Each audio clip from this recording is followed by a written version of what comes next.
আপনারা অনেকেই এম ক্যাশের নাম শুনে থাকবেন। ইসলামী ব্যাংকের মোবাইল ব্যাংকিং সার্ভিসের নামই হচ্ছে আসলে M cash. So hello viewers, this is Mahfuz from Railtech Master. আজকে আমি আসলে আপনাদেরকে জানাবো যে এম ক্যাশ সম্বন্ধে টোটাল ডিটেলস, কিভাবে আপনি অ্যাকাউন্ট করতে পারবেন, এই ক্ষেত্রে আপনার ট্রানজাকশন লিমিট, আপনার কত টাকা চার্জ গুনতে হবে, এই ক্ষেত্রে আপনি ব্যাংকের সাথে লিংক করতে পারবেন কিনা, লিংক করতে পারলে কি কি ফ্যাসিলিটিস পাবেন, এ টু জেড। সো চলুন শুরু করি।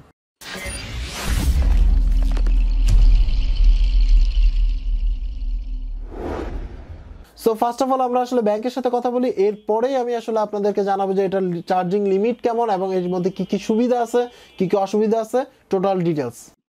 শুভ অপরাহ্ন। ইসলামী ব্যাংকের কল সেন্টারে আপনাকে স্বাগত। আসসালামু আলাইকুম, ইসলামী ব্যাংক থেকে বলছি, কিভাবে সহযোগিতা করতে পারি? ওয়ালাইকুম আসসালাম। আমি একটা ইনফরমেশনের জন্য কল দিলাম, সেটা হচ্ছে যে আপনাদের এম ক্যাশ সম্বন্ধে একটু জানতে চাচ্ছিলাম, আপনাদের মোবাইল ব্যাংকিং জি এম ক্যাশ সম্বন্ধে। জি, বলুন কি জানতে চাচ্ছেন স্যার? যে এটা অ্যাকাউন্ট খোলার জন্য কি কি লাগে বা এটার মধ্যে কি কি ফ্যাসিলিটি আছে সেটা একটু জি জানতে স্যার, এমকেএস এর জন্য স্যার আপনাকে যেটি করতে হবে, আপনার নিকটস্থ যদি কোনো আমাদের যে পয়েন্ট রয়েছে এজেন্ট পয়েন্ট, অথবা স্যার আপনি চাইলে নিকটস্থ ব্রাঞ্চ যে আপনি এমকেএসটি অ্যাক্টিভ করে নিতে পারেন। এমকেএস অ্যাক্টিভ করতে হলে আপনাকে যেটি প্রয়োজন হবে, আপনার এনআইডি কার্ডের ফটোকপি, আপনার 1 কপি 2 কপি ছবি, ঠিক আছে স্যার, হলে আপনি নিকটস্থ স্যার এজেন্ট পয়েন্ট অথবা ব্রাঞ্চ থেকে আপনি এমকেএসটি অ্যাক্টিভ করে নিতে পারবেন। এমকেএসের মাধ্যমে আপনি প্রতিদিন ক্যাশ ইন করতে পারেন 15,000 টাকা ম্যাক্সিমাম, এবং ক্যাশ আউট করতে পারেন ম্যাক্সিমাম 10,000 টাকা, ঠিক আছে স্যার? এই ক্ষেত্রে কি কোনো মানে বিল পেমেন্টের কি কোনো অপশন আছে আপনাদের এম ক্যাশের মধ্যে? জি, বিল পেমেন্ট মানে ইউটিলিটি বিলের কোনো কি অপশন আছে বিভিন্ন ধরনের সার্ভিস? একটু সময়দের সাথে থাকুন স্যার, আমি বিস্তারিত আপনাকে জানিয়ে দিচ্ছি। ওকে। সময়দের সাথে থাকার জন্য ধন্যবাদ স্যার। শুনতে পাচ্ছেন? জি জি, শুনতে পাচ্ছি। দুঃখিত স্যার, আমাদের এখানে স্যার এমকেএসের মাধ্যমে ইউটিলিটি বিল প্রদান করা যায় না, তবে স্যার আপনি চাইলে যে আই ব্যাংকিং রয়েছে, আই ব্যাংকিং এর মাধ্যমে আপনি ইউটিলিটি বিল প্রদান করতে পারবেন।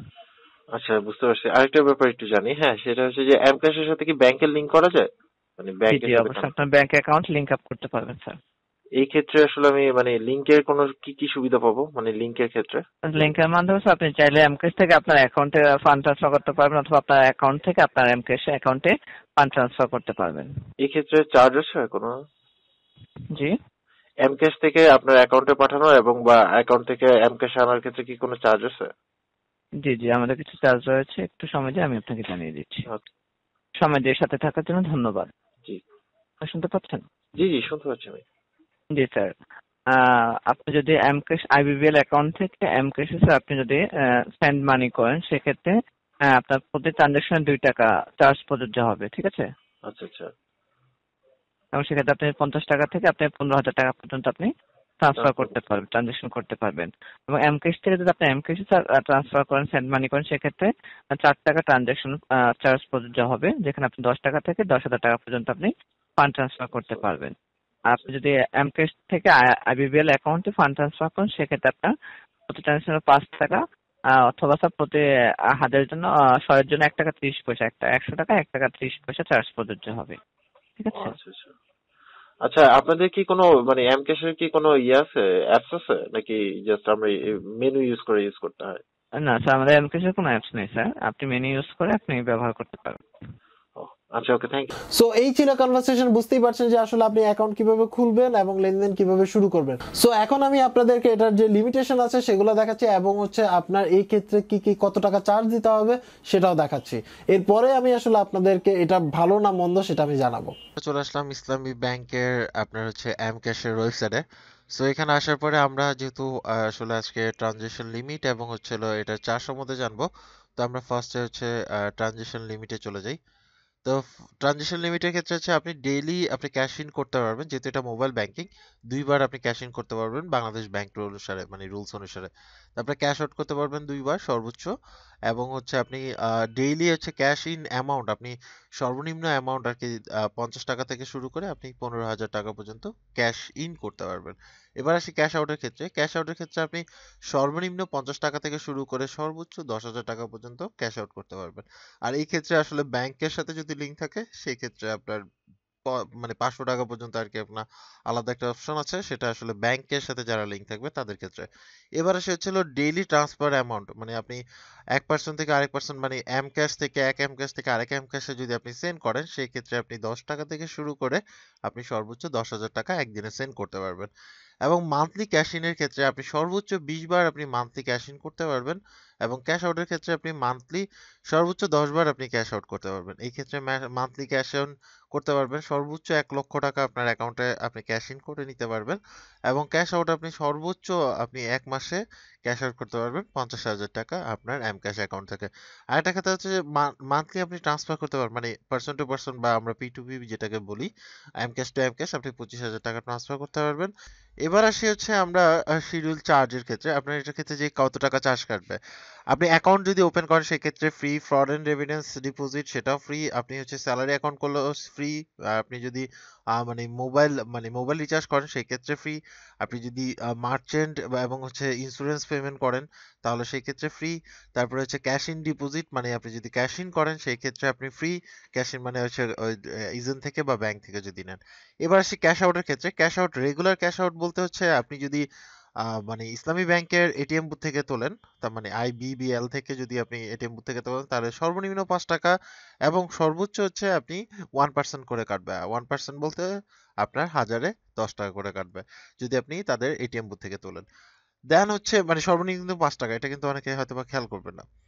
দেন হচ্ছে আপনি যদি এজেন্টের মাধ্যমে, মানে যে কোনো এমক্যাশ এজেন্ট বা আপনি IBBL এর যে আপনার হচ্ছে ব্রাঞ্চ আছে সেই ব্রাঞ্চ থেকে যদি টাকা তোলেন তাহলে সেই ক্ষেত্রে আপনার সর্বনিম্ন 5 টাকা কাটবে এবং সর্বোচ্চ হলো 18%, মানে সরি 1.80%, তার মানে হচ্ছে আর শতে 1 টাকা 80 পয়সা আর হচ্ছে 1000-এ 18 টাকা।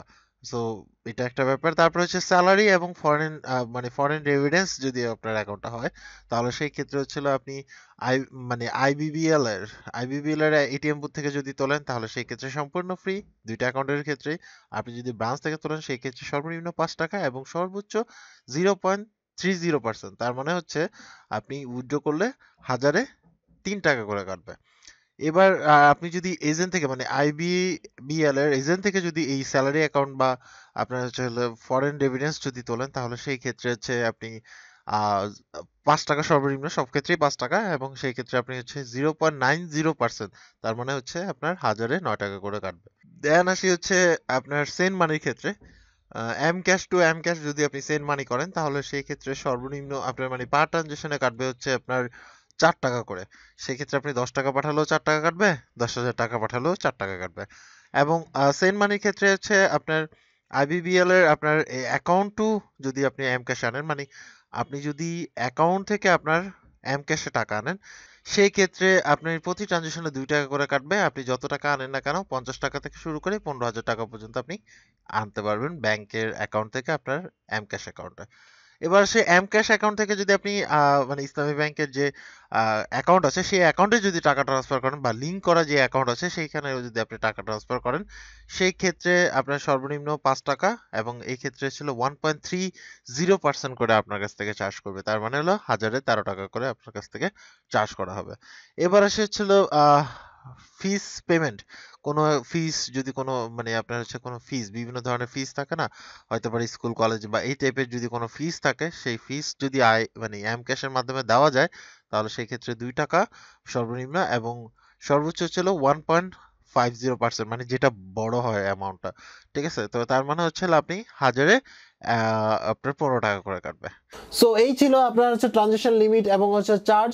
তো এই ক্ষেত্রে আমার কাছে পজিটিভ সাইড হচ্ছে এটাই, যারা আসলে ইসলামী ব্যাংকের অ্যাকাউন্ট ইউজ করেন তাহলে তাদের ক্ষেত্রে একটু সুবিধা আছে যে তারা চাইলে এটার সাথে লিঙ্ক করে রাখতে পারেন, এই ক্ষেত্রে ইমার্জেন্সি টাইমে হয়তো বা আপনি এমক্যাশ ইউজ করতে পারবেন। এছাড়া পজিটিভ সাইড আরেকটা হচ্ছে যে রেভিডেন্স আনলে আপনি দেখা গেছে যে ব্যাংকে যেতে হচ্ছে না, আপনি ওই অ্যাকাউন্টের মধ্যে থেকে নিয়ে আপনি যে কোনো ইসলামী ব্যাংকের যে কোনো এটিএম বুথ থেকে টাকা তুলতে পারবেন। আরেকটা বড় ফ্যাসিলিটিস বা এক্সট্রা ফ্যাসিলিটিস, যদিও ইসলামী ব্যাংকের অত বুথ নাই তারপরেও আপনি হচ্ছে ইসলামী ব্যাংকের যে কোনো বুথ থেকে কিন্তু আপনার এই এমক্যাশ অ্যাকাউন্ট থেকে টাকা উত্তোলন করতে পারবেন। সো এটা একটা বড় ফ্যাসিলিটিস আমার কাছে মনে হয়। আর ডিসঅ্যাডভান্টেজ হচ্ছে এটা আসলে অত বেশি অ্যাভেলেবেল না, এই ক্ষেত্রে আপনি অ্যাকাউন্ট করার ক্ষেত্রে এজেন্টের কাছে যেতে হবে, আদারওয়াইজ আপনি ব্যাংক থেকে এই অ্যাকাউন্ট করতে পারবেন। ভিডিওটি যদি ভালো লেগে থাকে তাহলে অবশ্যই লাইক দিন এবং এরকম নতুন নতুন ভিডিও আপডেট ভিডিও পেতে অবশ্যই চ্যানেলের সাথে সাবস্ক্রাইব করে সাথে থাকবেন এবং আপনার মূল্যবান মতামত অবশ্যই কমেন্টস করে জানাবেন। সো সবাই ভালো থাকবেন, আল্লাহ হাফেজ।